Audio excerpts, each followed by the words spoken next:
Yo traigo mi voz llanero, en el radio del te quiero, para cantarte bahía.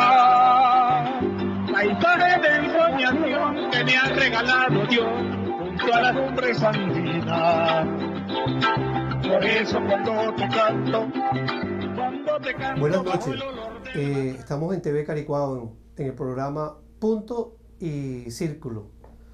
Estamos con el diputado Roy Daza, miembro del PSV, segundo vicepresidente de la Comisión de Política Exterior de la Asamblea Nacional, además miembro de la Comisión Internacional del PSV y miembro del Foro de Sao Paulo. Bueno, Roy, bienvenido a tu casa. Bueno, muchísimas gracias de esta oportunidad aquí en Punto y Círculo y en TV Caricuao. Primera vez que estoy aquí. Muchas gracias por la invitación. Bueno, Roy, mira, hoy vamos a tratar un tema súper interesante, bueno, más que interesante, muy polémico. Tiene que ver con Colombia. Ayer la Asamblea Nacional hizo una moción de orden, de solidaridad con el pueblo colombiano. ¿De qué se trató esa moción de orden? ¿Cómo tú ves el conflicto colombiano? ¿Cuál es la situación Bueno, ahorita?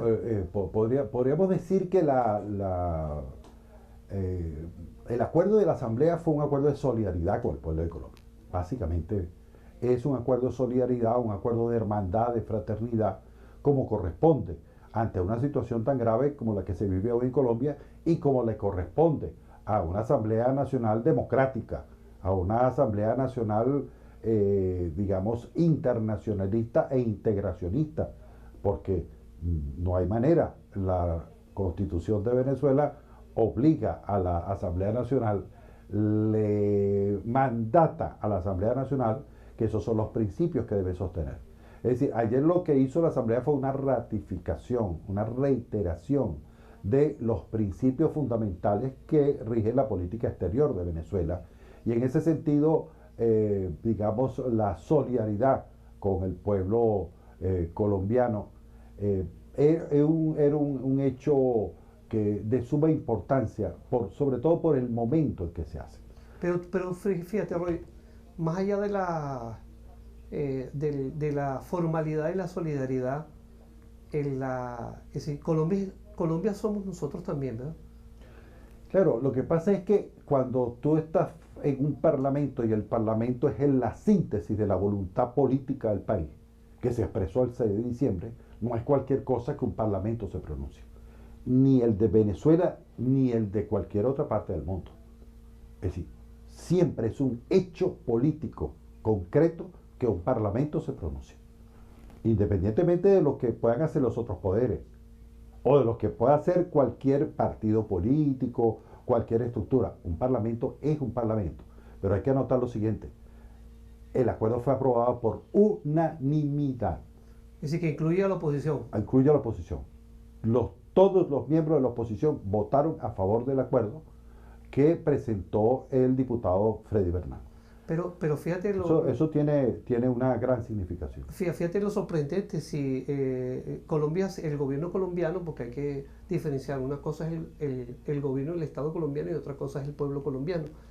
El gobierno y el Estado colombiano ha sido prácticamente una especie de hermanos gemelos de la oposición, porque hoy la oposición vota en contra prácticamente de... Porque desde el 16 de septiembre del año 2019 se produjo una ruptura ideológica, organizativa y política en la oposición. Es decir, en Venezuela no hay una oposición, hay varias oposiciones, hay varias corrientes de oposición.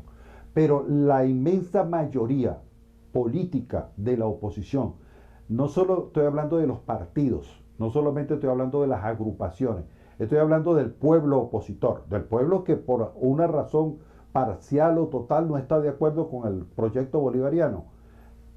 Ahí se produjo una ruptura. Ese pueblo opositor deslindó de manera definitiva con los sectores que buscan la intervención del país, que apoyan el bloqueo, que han apoyado la vía violenta, la vía armada desde el punto de vista de la utilización de mercenarios, de intentos de golpe de Estado, intentos de asesinar al presidente. Es decir, la inmensa mayoría del pueblo opositor venezolano le dijo no a esa gente. Por eso es que no tiene nada de extraño que ayer, ante un hecho tan importante como el hecho colombiano, se haya producido que el acuerdo fundamental entre la oposición y el gobierno, porque sobre eso sí debe haber un acuerdo, que es la Constitución de la República Bolivariana de Venezuela.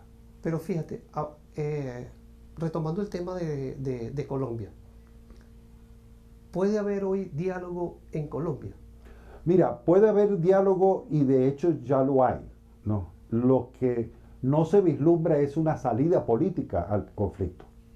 Es decir, mira, el lunes pasado yo estuve en una reunión del Foro de Sao Paulo con todas las organizaciones políticas que forman parte del Foro de Colombia, junto con el grupo de trabajo del Foro de Sao Paulo.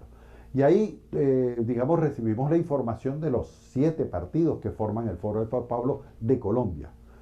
Y en la información, ¿qué es lo más relevante? En primer lugar, del 28 de abril a la fecha, las movilizaciones no se detienen. En segundo lugar, las movilizaciones se dan en todas las capitales de departamento, lo que en Venezuela equivale a estado, de Colombia. Y el territorio que ocupa hoy la movilización popular en Colombia es cercano al 65% del territorio del país. No es cualquier cosa. Y además de eso, todos los sectores, incluso de derecha oligárquica, un sector de la derecha oligárquica, sectores de la centroderecha y obviamente los sectores progresistas, están hoy en contra de la política del señor Iván Duque y del señor Álvaro Uribe Vélez. Resúmeme en un minuto cuál es la política de ese dúo maquiavélico de Uribe-Duque. En primer lugar, han fracasado estrepitosamente en materia económica. Es por eso que tratan de imponer una reforma tributaria que bueno, es decir, Iván Duque desató la protesta nacional, porque en medio de una situación de pandemia, en una situación de crisis, en una situación de recesión económica, en una situación de violencia generalizada, tú le tiras un tributo, un aumento de impuestos, mira, nada menos que al trabajo y a la comida. Por supuesto, la juventud colombiana dijo, no tengo nada que perder, me voy a la calle, y derrocaron en 48 horas la ley. Lo que pasa es que el problema es mucho más profundo y me parece que eso podríamos hacerlo en la otra pregunta, ¿no? Sí, fíjate, a propósito de lo que tú dices, hay dos cosas que me llaman la atención de tu intervención. La primera, que es que Uribe dice que el retroceder la reforma tributaria implica que ahora los ricos van a pagar más que los pobres. Y la segunda cosa que es interesante es que los jóvenes entre 18 y 25 años ya no creen en el uribismo ni en Duque en consecuencia. Es decir, ¿cómo tú interpretas esos dos elementos fundamentales? Pero además de una tercera pregunta, cuando tú hablas del fracaso, ¿de qué modelo? ¿De la locomotora minera que ellos se plantearon? Es decir, ¿de qué modelo del neoliberalismo en Colombia? Un paquete neoliberal, claro, expreso. Es decir, no cabe duda de que Iván Duque, para poder conseguir el dinero que consiguió en la banca internacional, para poder conseguir los créditos que le está dando Estados Unidos, para poder conseguir los créditos que le está dando la Unión Europea, tiene que aplicar el paquete que ellos le digan. Es decir, ese país y ese gobierno no se mandan por sí mismos. Que eso no gobierna. Ahí gobierna ¿quién? El Fondo Monetario y el Departamento de Estado de los Estados Unidos. Y en otro sentido, la Unión Europea, la Comisión Europea y el Banco Central de Europa. Entonces, esos son los entes poderosos del mundo. Entonces, ¿qué es lo que sucede? Aplican el paquetazo. Cuando apliquen el paquetazo, yo creo que hubo un error de cálculo de parte de ellos. Es decir, colocándome en la posición del gabinete uribista. Es decir, destrozaron lo poco que tenían de credibilidad al poner ese paquetazo. Porque Hay que entender que en el 2019 ya habían liquidado buena parte de la posibilidad de recuperar la economía colombiana. Pero fíjate, Roy, ¿Por qué? ¿Por qué? Porque en el 2019 ya habían aprobado la primera parte de la reforma. No, esta era la segunda parte, ya habían aprobado la primera. Pero, y acuérdate que en el 2019 hubo la primera gran explosión, que fue en noviembre, una explosión que duró, creo que, si mal no recuerdo, unas 3 semanas, pero bueno, vino la pandemia, bajó la marea, y fíjate tú, ante la situación que hay ahorita, y con este tributo, o esta ley tributaria que mete Duque, bueno, la gente salió a la calle. Se calcula de que más de 8 millones de personas están hoy en la calle, hoy, el día de hoy, 12 de mayo, ¿verdad? Hoy 12 de mayo.